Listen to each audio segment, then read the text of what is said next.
የ10 ዓመት ፍቅረኛዬ ነው።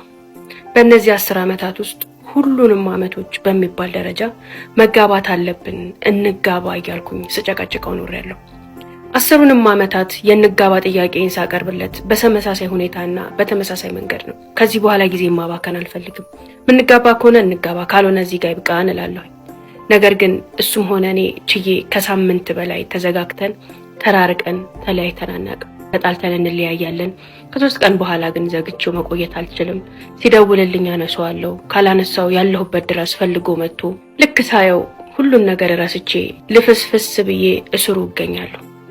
10ቱን ዓመታቶች በዚህ ልክ ነው ያሳለፍኩት። አሁን ግን እስከዛሬ በተመሳሳይ ሁኔታ የሞከርኩትን የንጋባ ጥያቄ ዘንድሮ በተለየ ሁኔታ ልሞክር ብዬ ከራሴ ጋር መከርኩኝ። ፍቅረኛዬ ልጅ በጣም ይወዳል።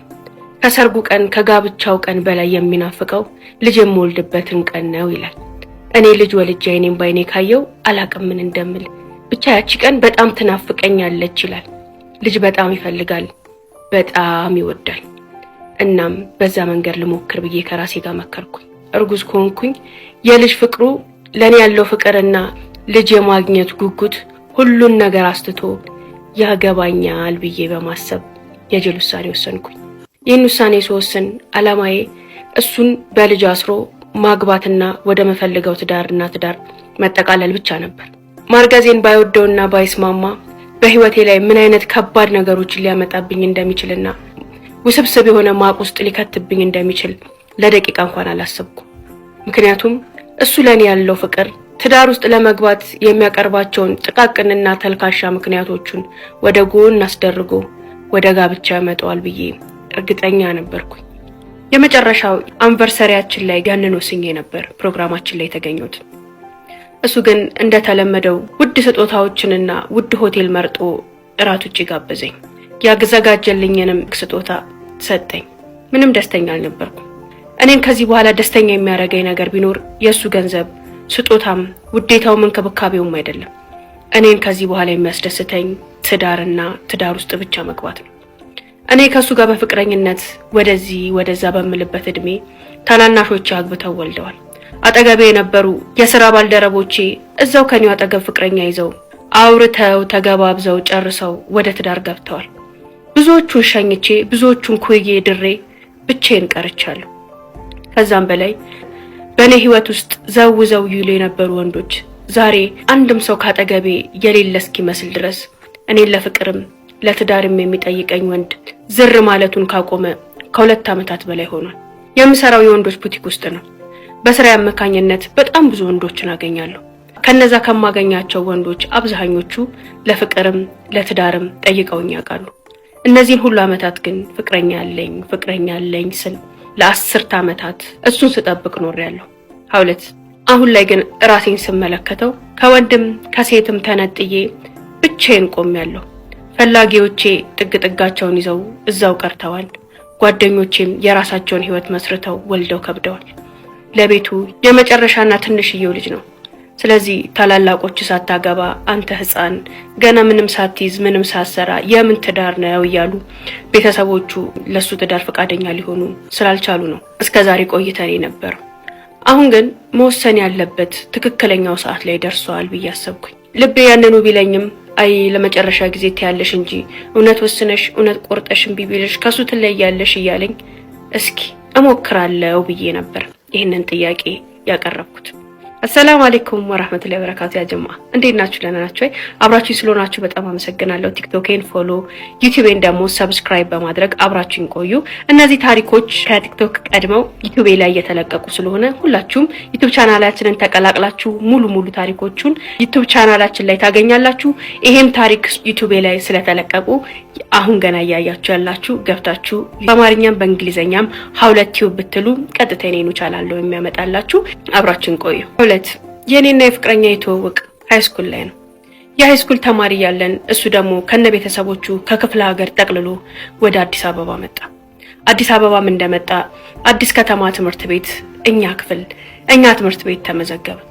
በወቅቱ የክፍለ ሀገር ልጅን ስለነበር በጣም አንገደፊና እኔ ደግሞ ከትምህርት ቤቱ በጥባጭ ወይም ደግሞ ረባሽ ተወዳሽ ተማሪዎች አንዷ ነበርኩኝ። ክፍል ውስጥ ትምህርት ቤቴ ውስጥ የማይወደኝ፣ የማያቀርበኝ፣ የማይንከባከበኝ አልነበረም። ያው ታውቂ የለ የሆነ ግሩፕ አለ፣ የሆነ በጥባጭ አለ። ከነዛ ግሩፖች ከነዛ ሙድ ያዥ አላግጥ ተማሪዎች አንዷ ነበርኩኝ። እኔ የዛው የአዲስ ከተማ አካባቢ ልጅ ነኝ። የቤተሰቦቼ ኑሮም እንደምታውቂው እንደተለመደው በጣም የሚስክንና የድሃ ቤተሰብ ልጅ ነኝ። እሱ ደግሞ ወንድሙ ከክፍለ ሀገር ሁሉ ቤተሰቦቹን ቀድሞ መጥቶ ህይወትን አዲስ አበባ ላይ አቃንቶ አደራጅቶ ለእናቱ ለወንድሞቹ ትልቅ የሚባልን ቤት ገዝቶ እዚህ ሊያኖራቸው ጠቅልሎ ነበር ይዟቸው የመጣው።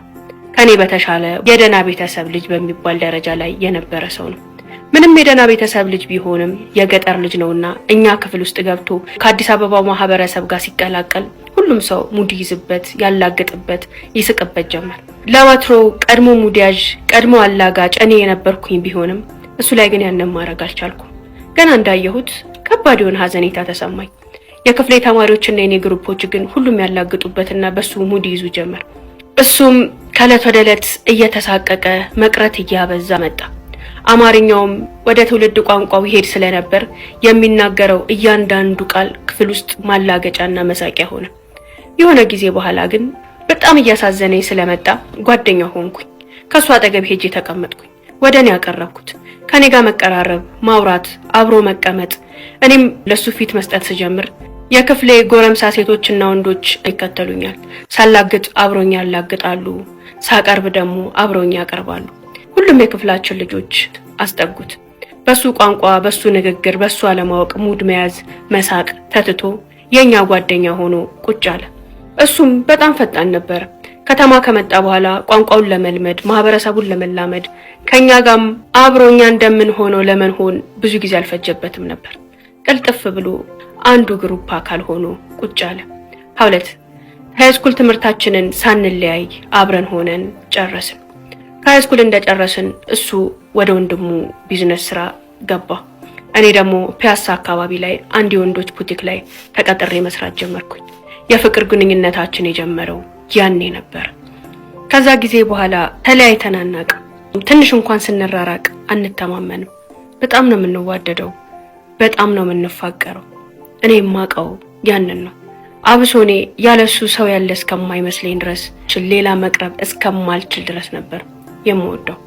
እንደነገርኩሽ በስራ አጋጣሚ በጣም ብዙ ሰዎችን አገኛለሁ።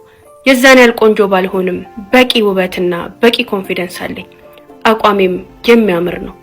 አቀራረቤም ያው የአዲስ ከተማ ልጅ ነኝ። ምን አይነት ሊሆን እንደሚችል መገመት ትችያለሽ። በቀላሉ ሰዎችን ቀርቤ ማላመድ እችልበታለሁ። ፈጣንና ያየኝ ሁሉ የሚወደኝ አይነት ሰው ነኝ። ከሱ ጋር በነበረን የ10 ዓመት የፍቅር ግንኙነት ቤተሰቤን ያውቃል። እህቴን፣ እናቴን ሁሉም ያውቁታል። እሱም ባለው አቅም ሁሉ ቤተሰቤን ሲረዳልኝ ይኖራል። ልክ እንደ እናቱ ያገባኝን ያህል አብረን የተጠቃለልንን ያህል እናቴ ቤት ቡና እየያዘ ሄዶ እስሯ ቁጭ ብሎ ቡና ይጠጣል። ለወጪ እያለ የሚችለውን ሁሉ በአቅሙ ይሰጣታል።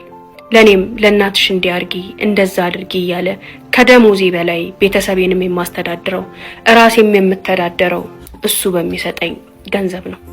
ያን ሁሉ ነገር ሲያረግ ነገ የኔው አይደለ እኔስ የሱ አይደለሁ በሚል መልካምነት ደስ ብሎኝ ነበር የምቀበለው። ድህነቴን እያስቀመጥኩ ነው፣ ቤተሰቤን እያስናቅኩ ነው ብዬ አስቤም ገምቼም አላቅም። እሱም እንደዛ እንዲሰማኝ አድርጎኝ አያውቅም። ሀውለት እንደ 10ኛው ዓመት የአኒቨርሰሪ ስጦታዬ አርጌ እርግዝናዬን ይዤለት ፊቱ ቀረብኩ።